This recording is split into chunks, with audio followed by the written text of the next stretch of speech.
Bismillah, walhamdulillah, wassalatu wassalamu ala rasulillah wa ala alihi wa sahbihi wa mawala, la hawla wa la quwwata illa billah. Selamat pagi, salam sejahtera untuk kita semua. Yang terhormat Direktur Guru dan Tenaga Kependidikan Kementerian Agama Republik Indonesia, Bapak Dr. Muhammad Zain, MAG. Yang kami hormati, yang terhormat Ketua Komisi 8 DPR RI, Bapak Haji Yandri Susanto SPT, yang hari ini hadir secara Zoom. Yang saya hormati staf ahli Kementerian Agama Republik Indonesia, Bapak Anton Satriuni. Yang saya hormati Kepala Kantor Kementerian Agama Daerah Istimewa Yogyakarta. Yang saya hormati Kepala Kantor Kementerian Agama Kabupaten Bantul dan para Kepala Kemenag Kabupaten Kota se-Daerah Istimewa Yogyakarta dan Indonesia. Yang saya hormati Ketua Umum Pengurus Besar Perkumpulan Guru Impasing Nasional, Bapak Hadi Sutikno SPDI.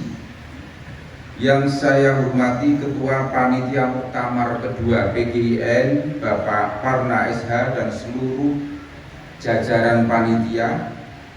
Yang saya hormati, saya cintai, saya banggakan muktamirin, para peserta Muktamar kedua PGIN di Kabupaten Bantul ini, dan hadirin sekalian yang berbahagia.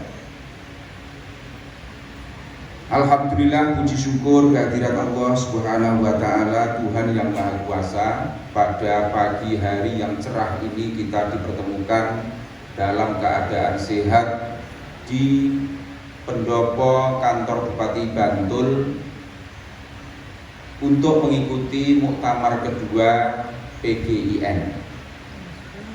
Atas nama pemerintah Kabupaten Bantul, saya mengucapkan selamat datang, Sugeng Rawuh di Bantul, Bumi Projo Taman Sari.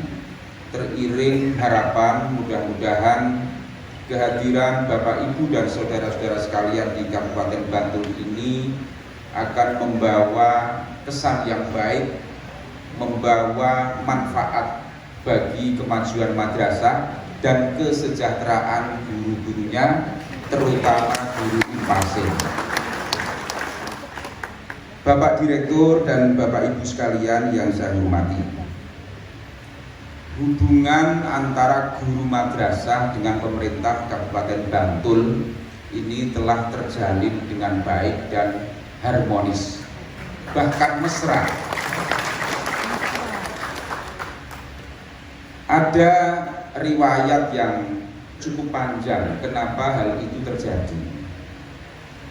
Tahun 2015,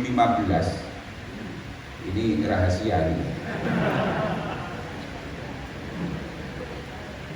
Tahun 2015 saya didatangi oleh beberapa guru madrasah di Kabupaten Bantul untuk membicarakan perkembangan madrasah di Kabupaten Bantul, bagaimana bisa berdaya saing, melahirkan satu kemajuan yang berarti dibanding dengan sekolah.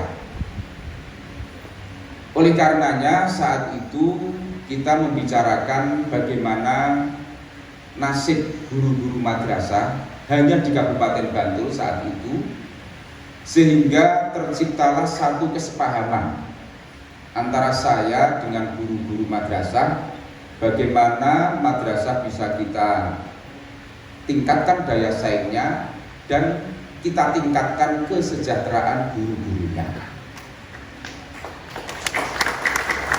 Nah, saat itu saya bersepakat sama-sama berjuang. Oke, kalau kita punya komitmen yang sama untuk membangun madrasah, ayo kita berjuang bersama-sama maka terjadilah kontrak penandatanganan untuk melakukan perjuangan bersama-sama saat itu. Dan akhirnya tahun 2017 yang kebetulan saat itu saya menjadi wakil bupati, menyampaikan hal ini pada para pejabat, juga pada para anggota DPRD Kabupaten Bantul, bagaimana jika pemerintah daerah itu memberikan dukungan kepada madrasah, dukungan kepada guru-gurunya. Dan alhamdulillah itu melalui sebuah perjuangan yang cukup unik. Bahkan saya sempat dipanggil di Kementerian Dalam Negeri, saya dimintai pertanggungjawaban bagaimana APBD Bantul bisa menganggarkan insentif bagi guru-guru madrasah mulai RA, MI, dan MTS, dan bagaimana pula APBD itu bisa menganggarkan untuk BOP, bantuan operasional pendidikan bagi madrasah. Saya ditegur melanggar Undang-Undang Otonomi Daerah, Undang-Undang Pemerintahan Daerah, karena madrasah ini bersifat vertikal, organisasi yang tidak diotonomikan. Begitu kata pejabat Kementerian Dalam Negeri. Lalu terjadilah adu argumentasi di sana. Saya mengatakan begini, Pak Direktur, memang benar kalau dilihat secara institusi, madrasah adalah vertikal karena milik Kementerian Agama, bukan bagian dari pemerintah daerah.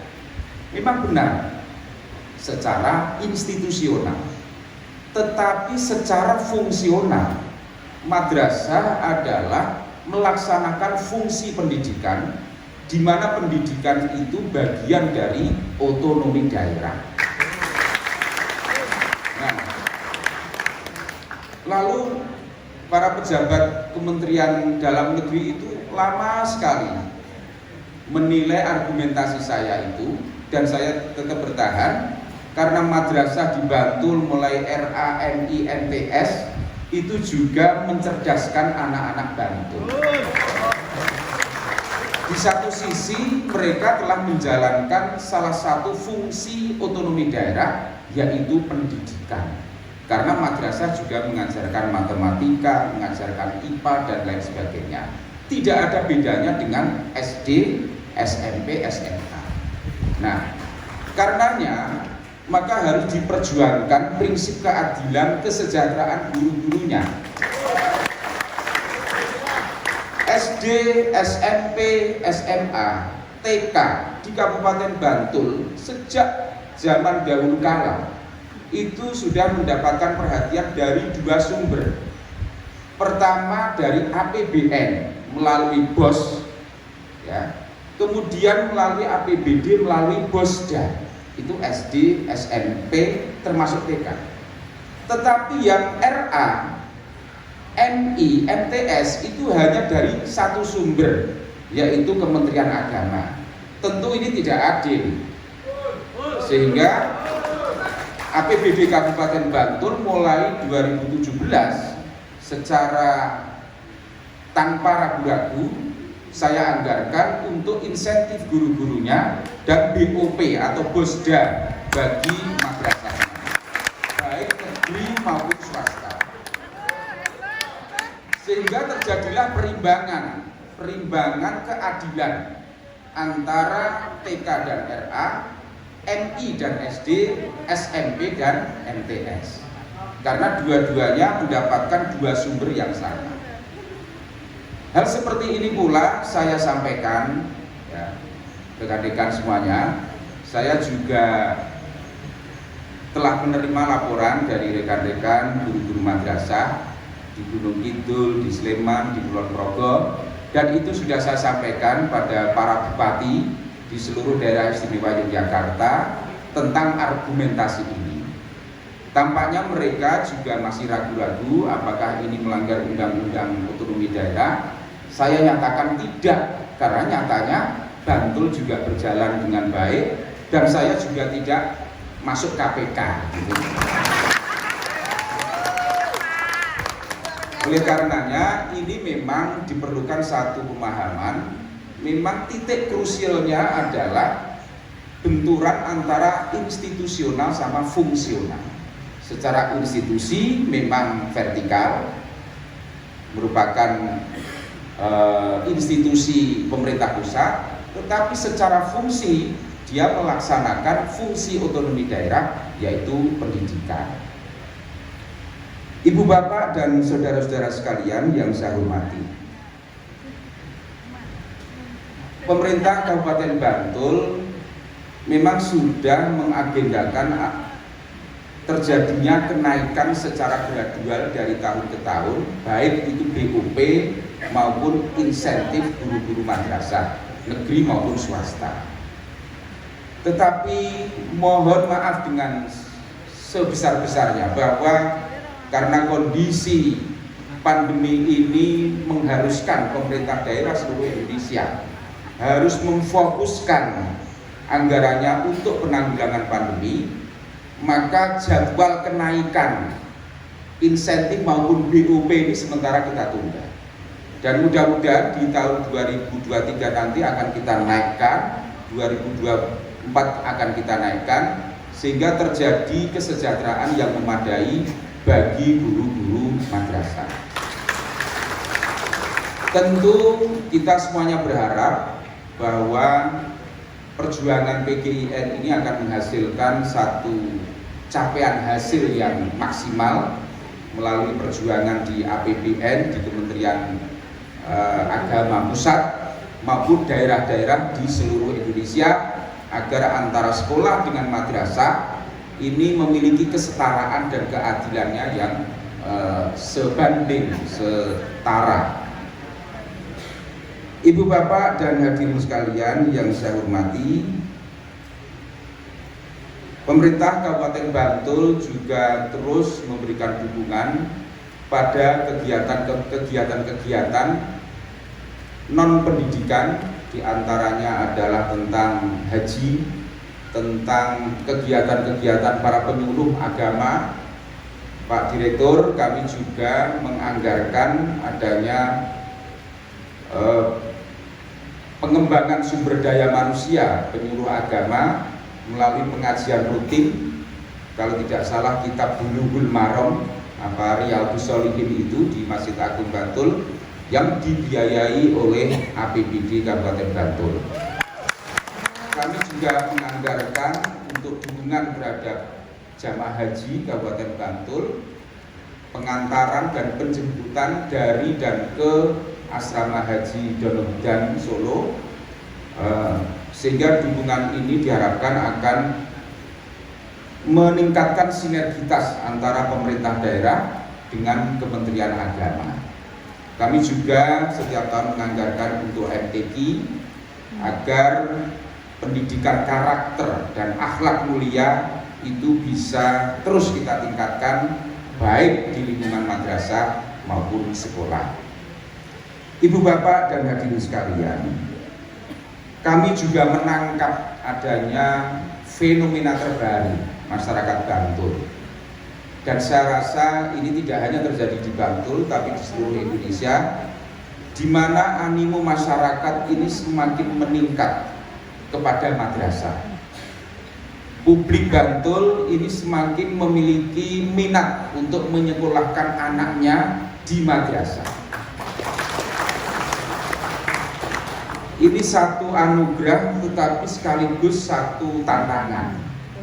Bagaimana madrasah bisa membuktikan diri sebagai institusi yang baik, yang lebih baik, yang mampu memberikan pendidikan secara lengkap, baik itu kecerdasan intelektual, kecerdasan emosional, dan kecerdasan spiritual.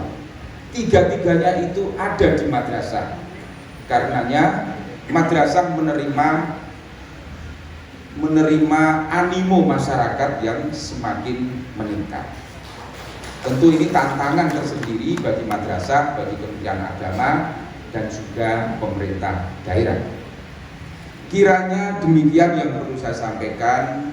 saya berdoa mudah-mudahan guru-guru madrasah seluruh Indonesia senantiasa diberikan kesabaran, diberikan kekuatan dan perlindungan untuk terus memperjuangkan demi kemajuan madrasah, kemajuan bangsa dan negara kita, Republik Indonesia. Demikian, selamat bermuktamar.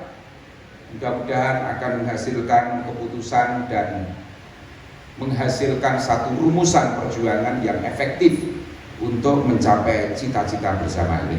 Terima kasih. Wallahul muwaffiq ila aqwamit thoriq. Wassalamualaikum warahmatullahi wabarakatuh.